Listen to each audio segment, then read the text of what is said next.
Morning to all of you present here. Respected teachers and my dear friends, I stand here in front of all of you today. Today, I rise to speak about a man whose name is etched into the heart of every Indian, who believes in justice, equality, and dignity.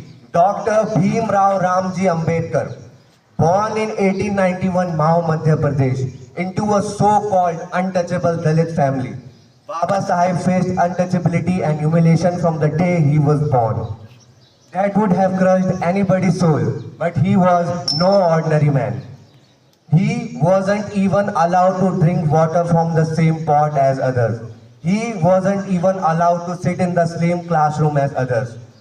But he didn't let all of this break him. Instead, he turned this into a fire, the fire of education, that courage and reform. He once said, hello. I measure the progress of community by the degree of progress which women have achieved. And by that measures, he stood leagues ahead of his time, fighting for women's right, women's education and labor's right, and education for all. But this was not even one of his greatest contributions. He was the chief architect of building Indian Constitution, also known as the father of our Indian Constitution. He envisioned a nation built on liberty, equality, dignity, and fraternity. A nation where no one is judged based upon caste, creed, gender, sex, or color.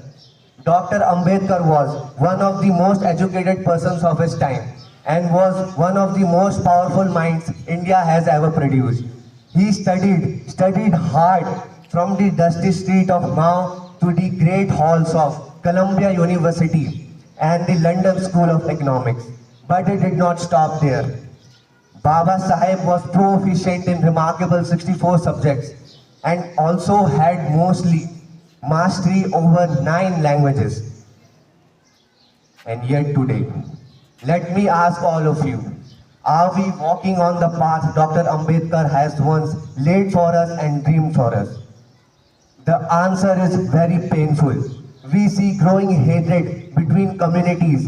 Hindu-Muslim tensions are being fueled for political gains. Caste discrimination still thrives in new forms. The values of equality and brotherhood are being forgotten.